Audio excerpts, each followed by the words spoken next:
Quantity will be missing और आप उसको जो भी मिसिंग है उसको कैलकुलेट कर सकते हैं। वो व्हाट इज़ द एक्स, उस क्वांटिटी क्या है वो mole fraction of the gas. ठीक है, न्यूमेरिकल बाद में करेंगे। अब एक और आपको लॉ पढ़ना है। ठीक है, ये फिर से आपका 3 या 5 मार्क का क्वेश्चन आता है बोर्ड एग्जाम में, which is Raoult's law.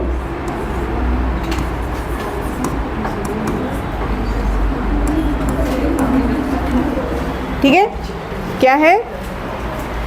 Raoult's law.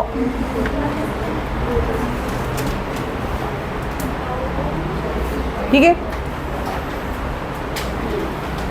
Raoul's law हम जो पढ़ते हैं that is related to the solution of liquid into liquid. ठीक है, लिक्विड इनटू लिक्विड।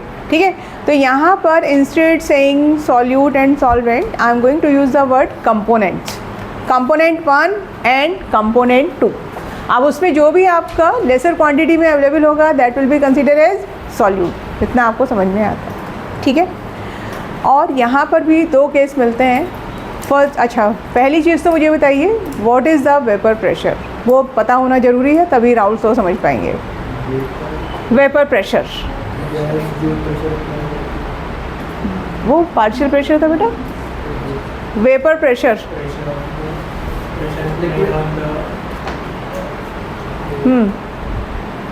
बोलो प्रेशर। हाँ नहीं, हाँ जी, यस एनीवन? लिक्विड का प्रेशर। ओके, और आगे? तो पहले तो समझो वेपर प्रेशर क्या है ना, फिर आते हैं राउल्स लॉ पे। ठीक है, वेपर प्रेशर समझिए।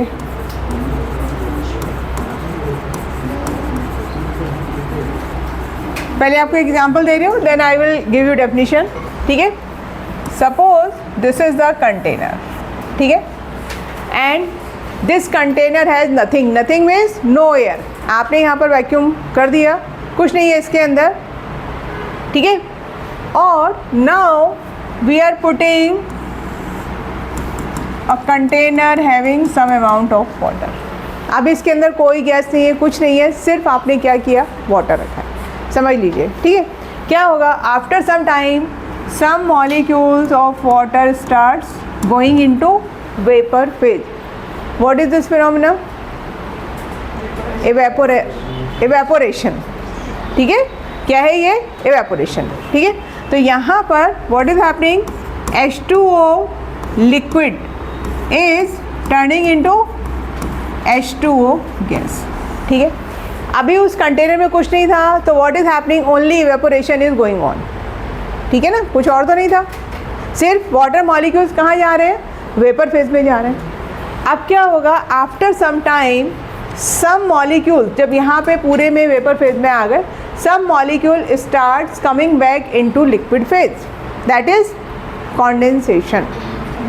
होता है ऐसा। ठीक है, वाटर में ये मॉलिक्यूल्स का टू एंड फ्रो मोशन चालू है डिपेंडिंग ऑन द टेम्परेचर। तो यहाँ पर ये प्रोसेस था आपका एवेपोरेशन।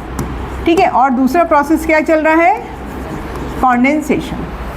ठीक, अब when the rate of evaporation becomes equal to rate of condensation, then the pressure applied by the vapors of the water at the walls of the container is known as vapor pressure of the liquid।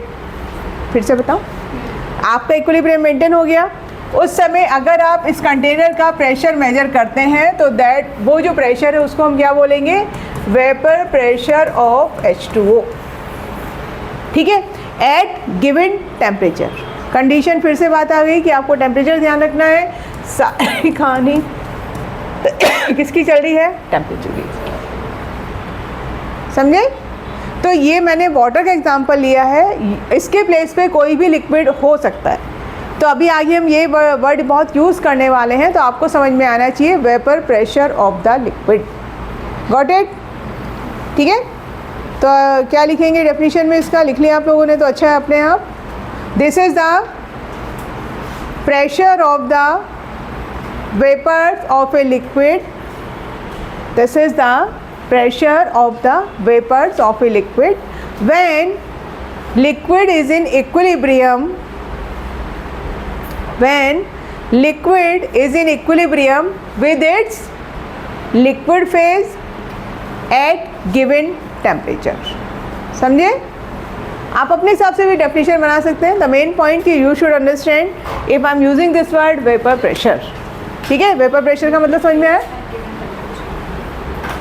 Equilibrium है किसके बीच में? Condensation और evaporation के बीच में.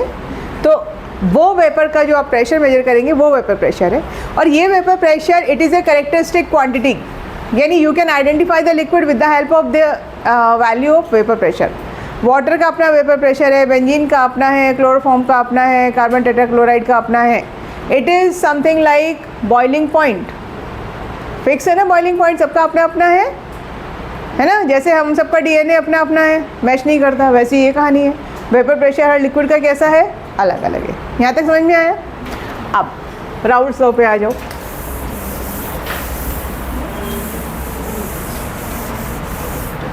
चलो पहले समझिए Raoult's law क्या है. ठीक है,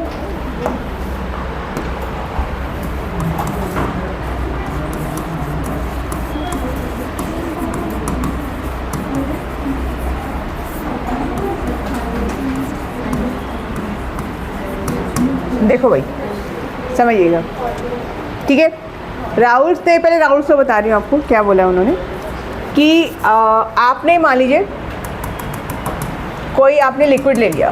ठीक है, उसको मैंने दिया ए, सपोज ये लिक्विड है हमारे पास ए. ठीक, कैसा है ये? वॉलेटाइल है. कैसा है? वॉलेटाइल. यानी कहाँ पे जाएगा ये? वेपर फेज में जाएगा यहाँ से. ठीक, तो वेपर फेज में कितना जाएगा? यानी उसने और P1 is directly proportional to X1. अभी आप समझो पहले बात को, फिर उसके बाद नोट करना. नोट करने में कोई टेंशन नहीं है. क्या बोला राउल्स ने? P1 is directly proportional to X1. इसका मतलब ये है कि जितना ज़्यादा आपने यहाँ पर कंपोनेंट A लिया है, अगर मैंने यहाँ पर 2 मोल लिए हैं तो 2 मोल के हिसाब से वेपर फेज में जाएगा. अगर मैंने 20 मोल्स लिए हैं तो 20 मोल्स के हिसाब से वेपर फेज में जाएगा. अगर मैंने 200 मोल्स लिए हैं तो उस हिसाब से जाएगा. क्या समझ में आया? जितना ज़्यादा यहाँ पर आप अमाउंट रखोगे उतना ही वो क्या होगा? वेपर फेज में जाएगा. और वेपर फेज में जाने पे जो उसका प्रेशर है उसको हम यहाँ पर एज्यूम कर रहे हैं P1. समझे? क्या एज्यूम कर रहे हैं? P1. और एक बार ओके चलो, तो क्या बोला राउल्स लॉ ने? P1 is directly proportional to X1. यानी partial pressure of a volatile liquid is directly proportional to its mole fraction in the solution. ठीक है, मान लीजिए ईथर बहुत जल्दी से वेपर फेज में जाता है ना. अगर मैंने कम अमाउंट का सॉल्यूशन लिया है तो कम जाएगा, ज़्यादा लिया है तो ज़्यादा जाएगा. Mole fraction directly proportional to concentration है. समझिए. अब आगे क्या करेंगे आप?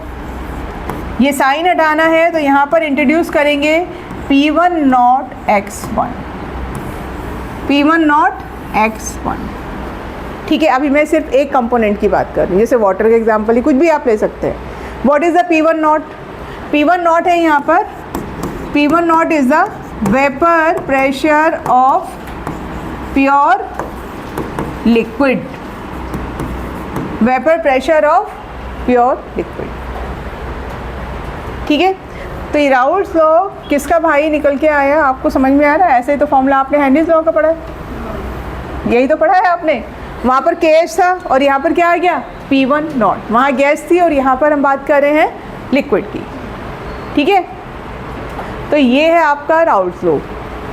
Partial pressure of a liquid is directly proportional to its mole fraction. ठीक है, और उसके बाद आप ये साइन हटाएंगे तो यहाँ पे किसको इंट्रोड्यूस कर रहे हैं? Vapour pressure of pure liquid. अभी आपने सॉल्यूशन नहीं बनाया, सिर्फ प्योर. ठीक है, तो दो तरह के वेपर प्रेशर हैं, एक आपका सॉल्यूशन का और दूसरा क्या है? Pure liquid. ये कौन से वाला है? ये सॉल्यूशन फेज का है. ये कौन सा है आपका, समझ में आ रही बात। तो लिक्विड के दो वेपर प्रेशर मिल गए, एक मिला आपको प्योर का और दूसरा किसका मिला, आफ्टर मेकिंग सॉल्यूशन। यहाँ तक समझे। तो ये है हमारा अभी राउल्स लॉ, ठीक। कौन से वाला, P1 is equal to X1। अब इसमें आपको दो केस मिलेंगे। पहला केस मैंने लिखा है टू वॉलेटाइल कंपोनेंट। अभी समझिए, पहले बाद में नोट करना, बुक में भी सब लिखा हुआ है, पहले आप समझो, आपको खुद से ही कर लोगे आप। चलो भाई देखो क्या किया अब हमने, अभी आपने दो कंपोनेंट लिए, ठीक है।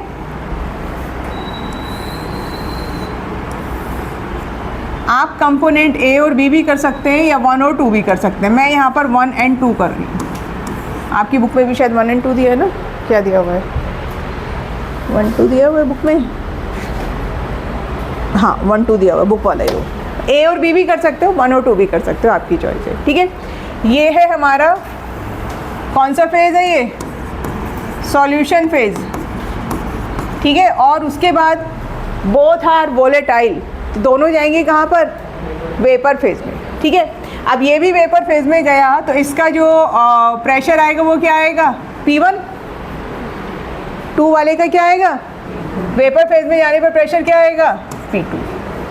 समझ में आ रही है बात। लिक्विड फेज़ अलग है या सॉल्यूशन फेज़ अलग है, और ऊपर गैस वाला फेज़ कैसा है आपका, अलग है। इसको बंद कर दो, ऐसा आप सोचो कि बाहर निकल गए सब, ऐसा नहीं, ठीक है। क्या है ऊपर, समझ में आई बात। आपने you have prepared solution of two liquid, कौन कौन से, 1 and 2, both are volatile, both are going into vapour phase. अब सुनना बहुत ध्यान से, what is the total pressure of the vapour phase. Total pressure 1 अपना दे रहा है P1, 2 अपना दे रहा है P2, टोटल क्या हो जाएगा P1 प्लस P2। ये कहाँ से आया, पढ़ चुके हो आप लोग 11th में, Dalton's law of partial pressure, ठीक है। तो डाल्टन्स, ठीक है। तो अब आप लिखेंगे total pressure of vapour phase, ठीक है। आपने दो कंपोनेंट मिक्स किए हैं, ठीक है। एक P1 अप्लाई कर रहा है, दूसरा P2 अप्लाई कर रहा है, तो इसको मैं अब लिखूंगी P टोटल। क्या लिख रही हूँ मैं इसको, P total. It should be equal to P1 plus P2, और ब्रैकेट में लिखेंगे according to Dalton's law of partial pressure, ठीक है। According to Dalton's law of partial pressure, ठीक है। ये रूल कहाँ से मिला अपने को, डाल्टन्स लॉ, ठीक है। अब आपका एक बहुत छोटा सा डेरिवेशन आप खुद भी कर सकते हैं। अब यहाँ पर P1 की वैल्यू हम अप्लाई करेंगे, क्या, ये वाली कहानी। P1 के प्लेस पे what can I write, P total is equal to, ये राउल्स लॉ लगाओगे ना यहाँ पे, P1 नॉट X1। समझ में आ रहा है, जो कंपोनेंट है उसी का आपको प्योर वेपर ये लेना है, vapour pressure multiplied by its mole fraction. तो P1 can be replace by P1 naught X1। कहाँ से आया, ये ऊपर से आ रहा है, ठीक है। ऐसे ही क्या कर सकते हैं आप, P2 naught X2। You can also consider more than 2 components, 3 4 5 कितना भी, वही कहानी आपकी आगे चल जाएगी। P3 not X3, P4 not X4। समझ में आ रहा है, हम 2 ही तक रुकते हैं, ठीक है। अब देखो X1 X2 क्या था यहाँ पर, mole fraction of component 1, X2 क्या था, मोल फ्रैक्शन ऑफ कंपोनेंट 2। आपने अभी थोड़ी देर पहले एक चीज़ और पढ़ी थी, क्या पढ़ी थी, X1 plus X2 is equal to 1, ठीक है। तो आप किसी एक को यहाँ पर रिप्लेस कर सकते हैं, यानी X1 is equal to, I can write 1 minus X2 लिख सकते हैं, कोई प्रॉब्लम। X2 को भी कर सकते हो, जैसा आप चाहो वैसा कर लो, ठीक है। तो ये आपका छोटा सा एक क्या मिला आपको, डेरिवेशन। वैसे इसी फॉर्मूले पे स्टिक रहेंगे तो अच्छा रहेगा, आपको हेल्प रहेगी। ये दिस वन इज़ बेटर, बाद में एक निकल के आएगा फॉर्मूला। ओके चलो क्या आएगा, PT is equal to P1 naught X1 plus P2 naught, और यहाँ पर हम क्या लिखेंगे, 1 माइनस X1 को रिप्लेस करना था ना, P1 not 1 minus x2 plus P2 naught x2। ठीक है, अब ये डेरिवेशन है, इसको मल्टीप्लाई कर दीजिए, अंदर क्या हो गया ये P1 not minus P1 not x2 plus P2 naught x2। और क्या कर सकते हैं, x2 यहाँ से कॉमन ले सकते हैं आप। ठीक है, क्या कर सकते हैं आप, P1 नॉट माइनस x2 और ये क्या हो जाएगा P2 प्लस P1 लिखें, इसको चलेगा, ये माइनस रहेगा तो मैंने इसको फिर चेंज किया।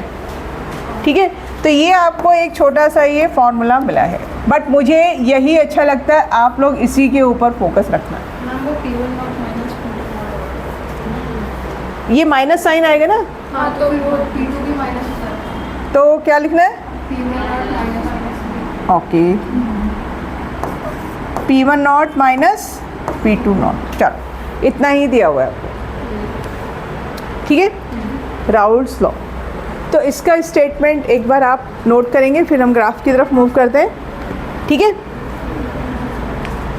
बुक में भी लिखा हुआ है, फिर भी आप लिख लीजिए।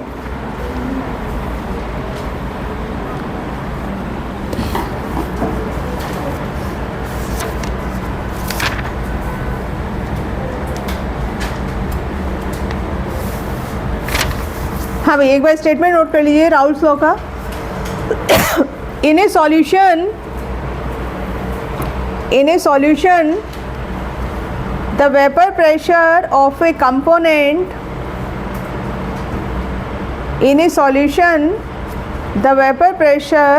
component at a given temperature is equal to the mole fraction of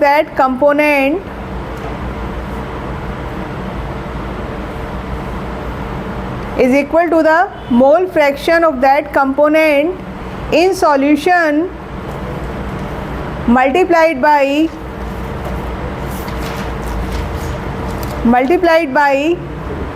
vapor pressure of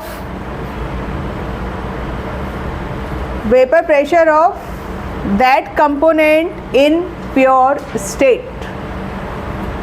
मैंने कुछ नहीं किया, मैंने जो आपको ये बताया था ना ऊपर, इसको मैंने स्टेटमेंट की फॉर्म में आपको नोट कराया है। This is the Raoult's law.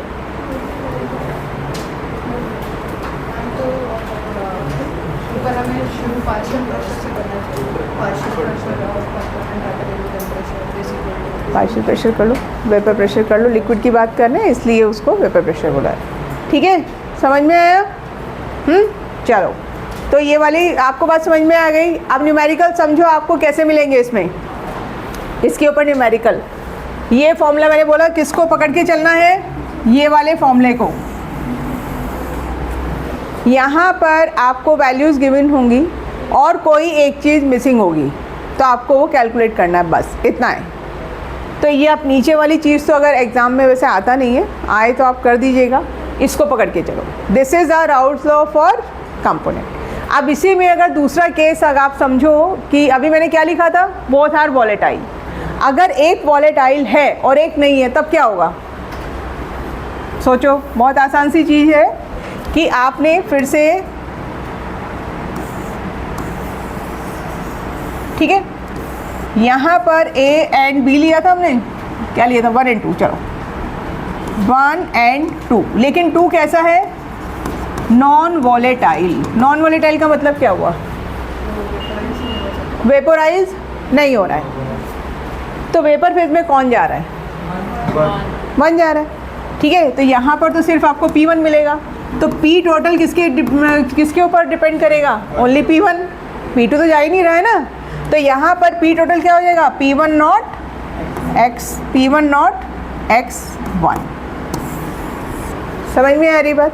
तो ये बस इतनी सी बात है।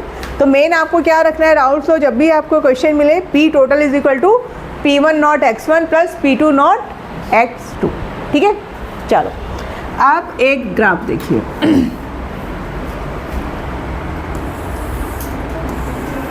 ये ग्राफ आपको बनाना आना चाहिए, बहुत ही आसान सी चीज़ है, ठीक है। लेटर एक्स लिखना है आपको, फिर पढ़ेंगे कैसे वो आप समझिएगा। चलो, दिस इज द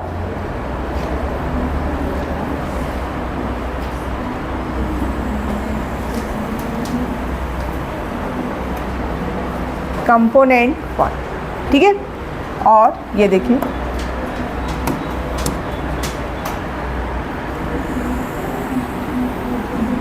आपको ये ऐसे ही करना है, क्रॉस ही बनाना है एग्जाम में, ठीक है। और ये जो लाइन है,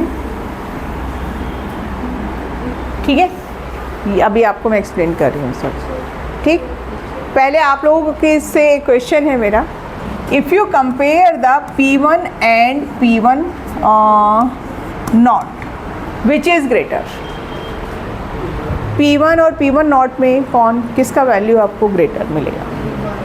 अभी ये क्लियर है ना, P1 नॉट क्या है, प्योर लिक्विड का है, और P1 किसका है, सॉल्यूशन का है। Which is greater, P1 not greater आएगा। Why P1? x1 फ्रैक्शन में होता है, छोटा ही। हाँ तो x1 फ्रैक्शन में होता है। सोचो सोचो सोचो, इस बात को सोचो। P1 नॉट है प्योर का, उसमें कुछ नहीं था, मिक्सिंग नहीं थी कुछ भी। फिर आपने सॉल्यूशन बनाया, तो सॉल्यूशन में अमाउंट कम किया कि नहीं किया आपने? 100% लिया क्या? सॉल्यूशन का मतलब क्या है, आपने कुछ अमाउंट मिक्स किया ना दूसरे में, राइट। आप जो भी कोल्ड ड्रिंक पी रहे हैं उसमें 100% वाटर पी रहे हैं क्या? नहीं, उसमें थोड़ा शुगर है, कलर है, जो भी है, CO2 है, 100% नहीं है। अगर आप पूरा RO का वाटर पी रहे हैं दैट इज़ 100% वाटर, उसमें भी कुछ मिनरल्स हैं। तो आपको जब आपने अमाउंट कम कर दिया तो फिर वेपर फेज में कम जा रहा है कि ज़्यादा जा रहा है? क्यों भाई, सोचो, सो नहीं, मान लो ऐसा, आप ऐसे समझो, आपने सॉल्यूशन बनाया, वाटर है हमारा, ठीक है, मैंने वाटर में कुछ और मिक्स किया, सॉल्यूशन बना दिया, और वाटर के नंबर ऑफ मोल्स उसके अंदर 10 है, तो 10 ही तो जाएंगे ना वेपर फेज में। प्योर में तो जितने थे सारे जाने के लिए तैयार हैं। तो हमेशा ध्यान रखिएगा कि P1 is always smaller than the P1 not, क्योंकि आपका नंबर कम हो गया, यहाँ पे अमाउंट कम हो गया, सॉल्यूशन में अमाउंट कम हो गया, ठीक है। ईथर अगर आपने प्योर रखा तो वो सारा चला जाएगा, अब ईथर को मिक्स करके रखा तो जितना ईथर है उतना ही तो जाएगा। मिक्सिंग का मतलब क्या है कि ईथर कम हो गया, 100% तो ईथर नहीं है, समझिए इस चीज़ को। तो ये कंडीशन हमेशा ध्यान रखेंगे। यानी अब आप ऐसे समझो कि वाटर के अंदर अगर मैंने NaCl मिक्स कर दिया, चलो ऐसे समझो, वाटर के अंदर कोई एक और शुगर, NaCl, ग्लूकोज कुछ भी मिक्स किया, तो वाटर का वेपर प्रेशर कम होगा कि ज़्यादा होगा? कम होगा, ठीक है।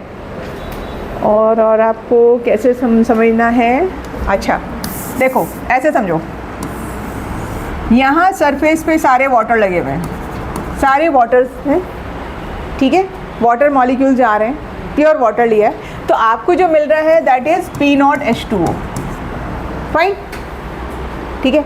अब मैंने इसके अंदर मिला दिया ग्लूकोज। क्या मिला दिया मैंने इसके अंदर? ग्लूकोज। ग्लूकोज ऐसा है कि खुद तो वेपर फेज में नहीं जा रहा है, लेकिन वाटर का रास्ता ब्लॉक करेगा, है ना। कहाँ है ग्लूकोज मॉलिक्यूल, कहाँ लग गए आकर? कुछ यहाँ लग गए।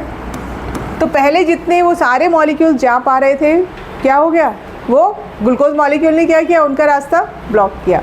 तो अभी कितने मॉलिक्यूल जा पाने हैं वेपर फेज में, पहले से कम या ज़्यादा?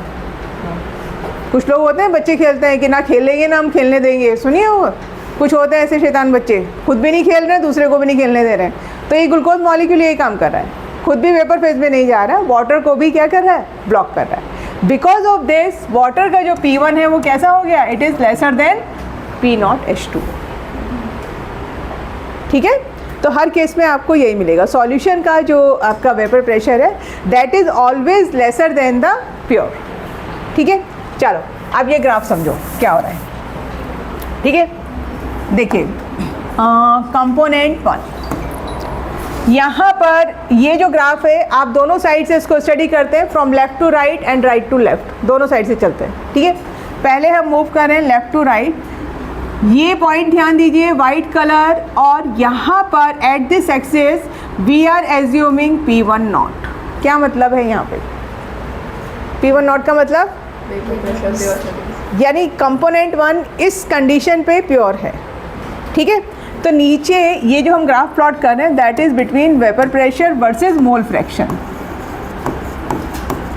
Okay, vapour pressure versus mole fraction. Eight this axis कौन सा कंपोनेंट 1 है और कौन सा कंपोनेंट 0 है? बोलो, इसको देख के बताओ।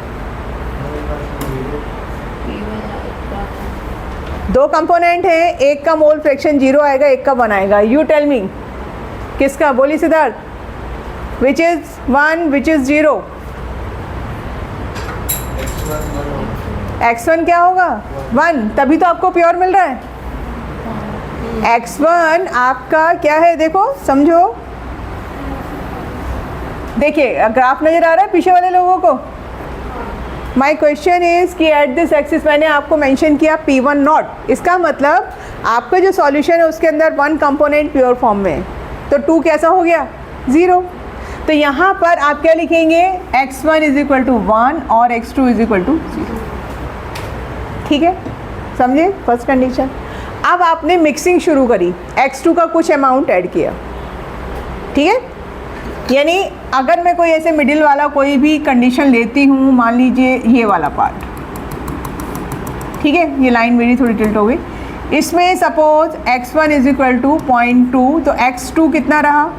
इसको 0.8 करो, इसको 0.2, ठीक है। वेपर प्रेशर चेक करो, कम हुआ कि इंक्रीज हुआ? डिक्रीज हो गया, यही तो पढ़ा है हमने। जब आप सॉल्यूशन बनाएंगे तो वेपर प्रेशर क्या होगा? डिक्रीज होगा। यहाँ पर क्या अवेलेबल था? सिर्फ आपका component 1। When you are moving from left to right क्या हो रहा है? Amount of x1 is decreasing and the amount of x2 is increasing, ठीक है। तो अब आप मूव करते जा रहे और इस पॉइंट पे आने के बाद क्या हुआ? यहाँ पर आने के बाद x1 हो गया आपका 0 और x2 हो गया 1, ठीक है। लेफ्ट से राइट मूव किए तो x1 यहाँ 1 था, वहाँ पहुँचते पहुँचते x1 क्या हो गया आपका? 0 और x2 क्या हो गया? 1। तो व्हाट अबाउट दिस पॉइंट, ये वाला क्या हो जाएगा? ये दिस बिकम्स P1 खत्म हो गया बेटा, P2 नॉट क्या रहेगा? ये P2 नॉट। समझ में आई बात? आप वापस भी जा सकते हो, अब फिर से समझो। If we are moving from right to left, इस एक्सिस पे क्या था हमारा? x2 कितना था? 1 और x2 क्या था? 0। यानी 1 का मतलब यही कंपोनेंट अवेलेबल है, तो जो वेपर प्रेशर है वो इसका प्योर का रहेगा।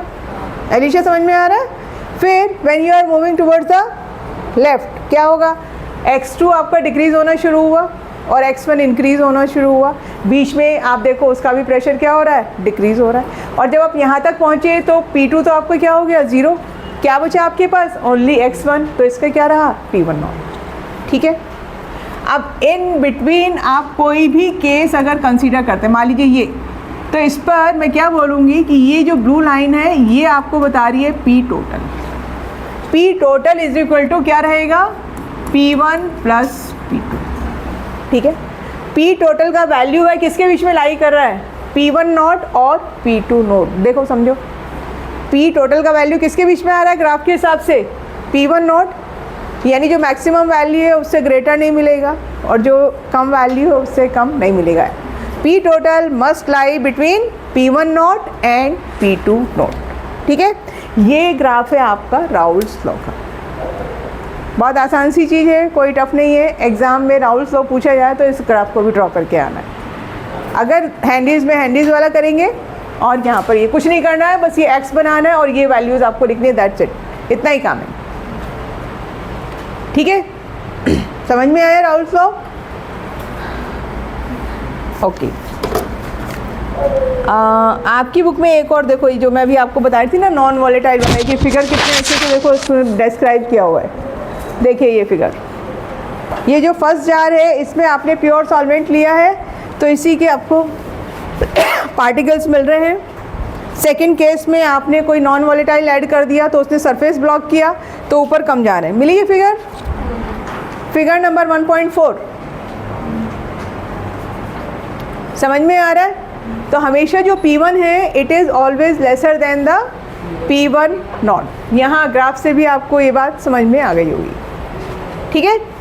अच्छा, अब एक लास्ट चीज़ रिलेटेड टू राउल्स लॉ।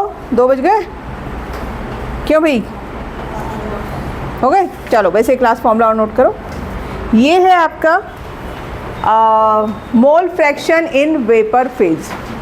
मैंने आपको शुरू में बताया था 2 तरह के मोल फ्रैक्शन पढ़ेंगे हम, ठीक है। मोल फ्रैक्शन इन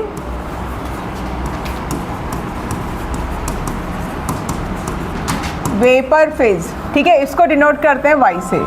तो y1 इज इक्वल टू क्या हो जाएगा, P1 upon P total.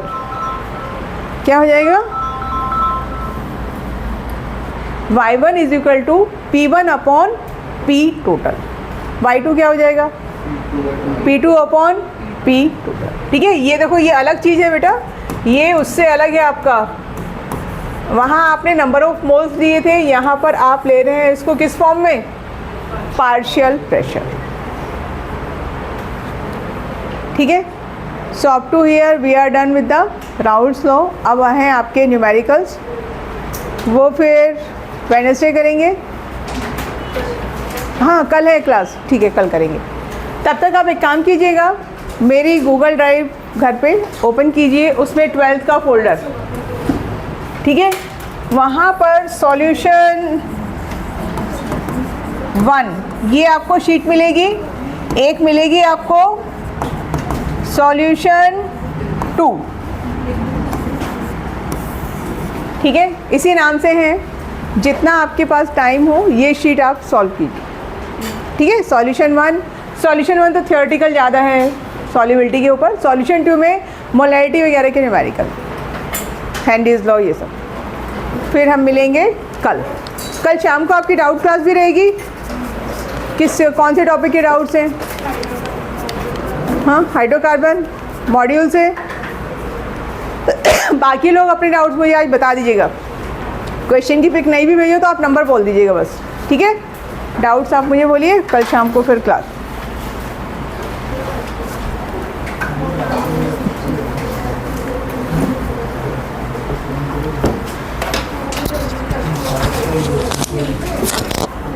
NCERT से पढ़ना जरूर है आज।